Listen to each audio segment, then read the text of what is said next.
Hello, welcome to our classes. Good morning. हम लोग class 9 lesson 7 त्रिभुज लेसन के बारे में पढ़ रहे हैं। इसमें हम प्रश्नावली 7.1 का सवाल हल कर रहे हैं। अब तक हमने सवाल नंबर 3 तक हल कर लिया। आज क्या पढ़ेंगे हम? सवाल नंबर 4 एंड सवाल नंबर 5 पढ़ेंगे। सवाल नंबर 4 क्या दिया है कि यल और यम दो समानांतर रेखाएं हैं जिन्हें समानांतर रेखाओं P और Q का एक अन्य युग्म प्रतिच्छेदित करता है। दर्शाइए कि त्रिभुज ABC सर्वांगसम त्रिभुज CDA है। देखिए हमारे पास ये आकृति, ये फिगर है। इसमें सबसे पहले दिया है कि यल और यम दो समानांतर रेखाएं और P और Q मतलब कि 4 इसमें समानांतर रेखाएं हैं। पहला है यल और यम। तो पहले हम फिगर देख लेते हैं। ये हमारी रेखा है, यल और यम है।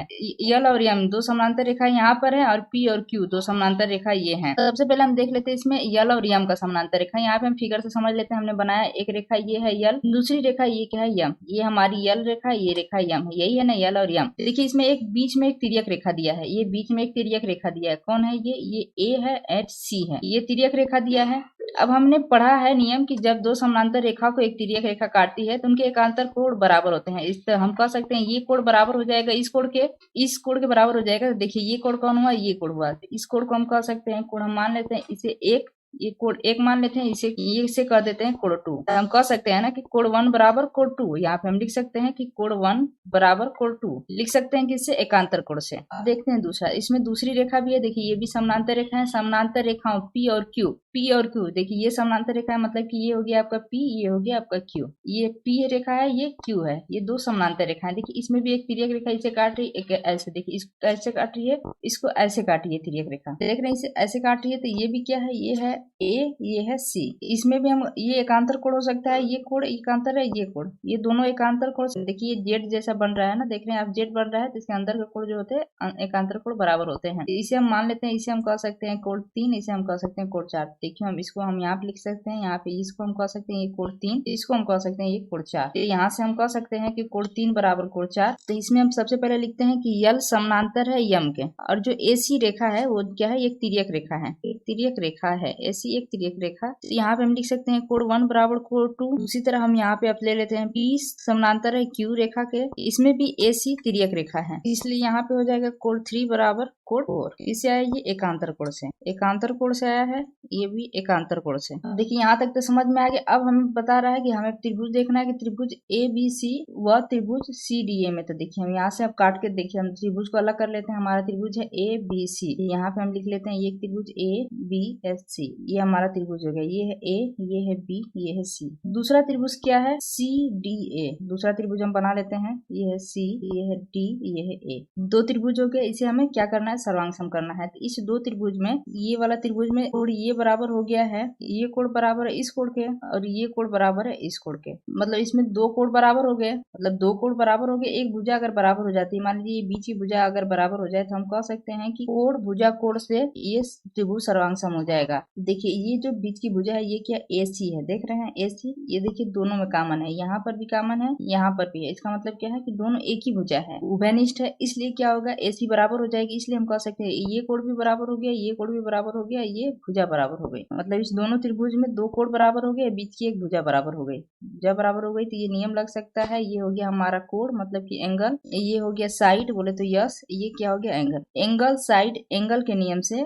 ये त्रिभुज सर्वांग हो गया। तो इसे हम लिखते हैं कि त्रिभुज ABC व त्रिभुज CDA में। तो यहाँ पे हम लिख सकते हैं कि कोण 1 बराबर होगा कोण 2 के, और कोण 3 बराबर होगा कोण 4 के, और AC जो भुजा है वो बराबर होगी AC के। दोनों त्रिभुज में बराबर हो जाएगी, क्योंकि ये क्या है? उभयनिष्ठ है। उभयनिष्ठ है, ये दोनों एकांतर कोण से बराबर हुए। इसलिए इसमें लग कौन, इसमें सर्वांग का कौन नियम लग रहा है? ए बोले तो क्या है? एंगल, बोले तो कोण, फिर S बोले तो साइड मतलब भुजा, फिर A बोले तो एंगल, बोले तो कोण। मतलब कोण भुजा कोण के नियम से त्रिभुज जो होगा, त्रिभुज ABC सर्वांग होगा त्रिभुज CDA।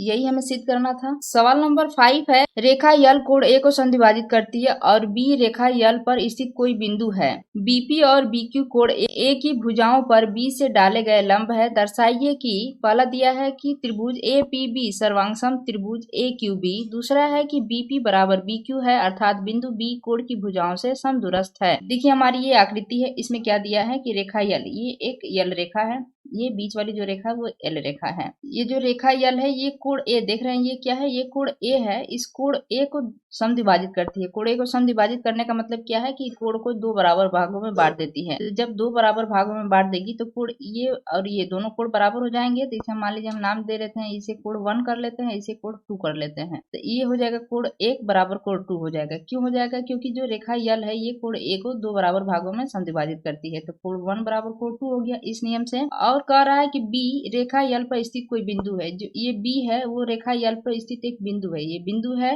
बीपी और बीक्यू कोण एक की भुजाओं पर बी से डाले गए लंब है। ये जो बीपी है और बीक्यू है ये जो है बी से इस भुजाओं पे बी से कोण ए की भुजाओं पे डाला गया लंब है। तो बी से कोण ए की भुजाओं पे जब लंब डाला है तो लंब डालने या फिगर में आपको ऐसा दिख जाए तो इसका मतलब क्या है? ये 90 डिग्री का है। तो ये 90 डिग्री हो गया, ये भी 90 डिग्री हो गया। पूछ रहा है इसमें हमें बताना है पहला कि त्रिभुज APB मतलब कि त्रिभुज APB ये त्रिभुज सर्वांगसम होगा त्रिभुज AQB के हमें बताना है। त्रिभुज इसमें बताना है, जैसे सर्वांगसम करना उसे हम काट के अलग कर ले रहे हैं। तो सबसे पहले हम त्रिभुज काट के अलग कर रहे हैं। तो ये हमारा एक त्रिभुज हो गया। ये क्या हमारा त्रिभुज है? ये है A, ये है P, ये है B। एक त्रिभुज हो गया। दूसरा त्रिभुज क्या है? दूसरा त्रिभुज है हमारा, ये हमारा दूसरा त्रिभुज है। दूसरा त्रिभुज है AB, ये है Q। दूसरा त्रिभुज क्या है? AQB। दो त्रिभुज हो गए। तो ये जो कोण P है ये कोण Q के बराबर है। Q बराबर है, फिर लंब डाला गया इसलिए दोनों 90 डिग्री का है। इसका मतलब क्या है? ये समकोण है इसलिए ये बराबर हो गया। तो एक कोण तो बराबर हो गया। अब देखिए ये हमारे पास जो कोण A है ये कोण भी बराबर है। तो ये कोण हमारा 1 है, ये कोण क्या है? ये 2 है। तो कोण 1 बराबर कोण 2 क्यों हुआ? क्योंकि यल रेखा जो कोण A को दो बराबर भागों में बांटे इसलिए कोण 1 बराबर कोण 2 हो गया। तो ये भी कोण दो कोण बराबर हो गया। अब दो कोण बराबर हो गए, हमें कोई एक भुजा मिल जाती है तो हम कह देंगे कि ये त्रिभुज सर्वांगसम है। तो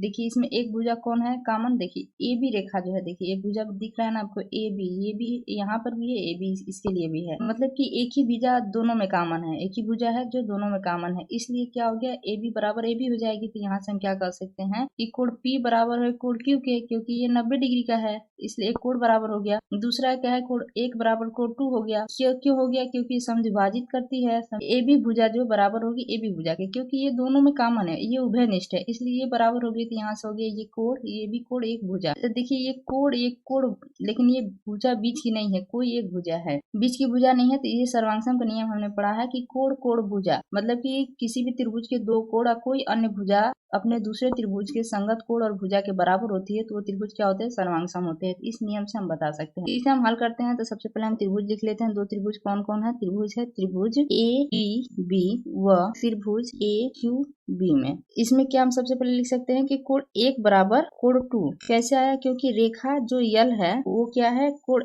एक ही समद्विभाजित है। दूसरा हम कह सकते हैं कि कोण P बराबर होगा कोण क्यों होगा? कोण क्या है? समकोण है। समकोण बोले तो 90 डिग्री के हैं। अब हम कह सकते हैं कि भुजा AB बराबर होगी भुजा AB की। क्यों बराबर होगी? क्योंकि दोनों में एक ही भुजा है, कॉमन है, उभयनिष्ठ है इसलिए बराबर है। तो इसे हम कह सकते हैं कि कोण भुजा बोले तो एंगल साइड नियम से त्रिभुज APB सर्वांगसम होगी त्रिभुज AQB के। हो गया। अब दूसरा क्या कर रहा है कि BP बराबर BQ। देखिए सर्वांगसम का मतलब क्या हुआ? सर्वांगसम का मतलब ये त्रिभुज इस त्रिभुज के बराबर हो गई। तो इसे हम उठा के इस पे अगर रख दे तो ये एक दूसरे को ढक जाए। एक दूसरे का ढकने का मतलब क्या है? इसकी संगत भुजाएं संगत कोण दोनों बराबर हो जाएंगे। इसमें दिया है ना कि बिंदु बी की कोण की भुजाओं से समदूरस्थ हो। तो समदूरस्थ का मतलब क्या है? समान दूरी पे हो। समान दूरी पे होंगे तभी तो एक दूसरे को ढक पाएंगे। अगर समान दूरी पर नहीं होंगे तो वो इधर उधर से झाकेगा। बीपी बराबर BQ, ये बीपी बराबर होगा BQ। इसे हम क्या लिख सकते हैं? CP/CT के नियम से। अतः हम कह सकते हैं कि अतः बिंदु B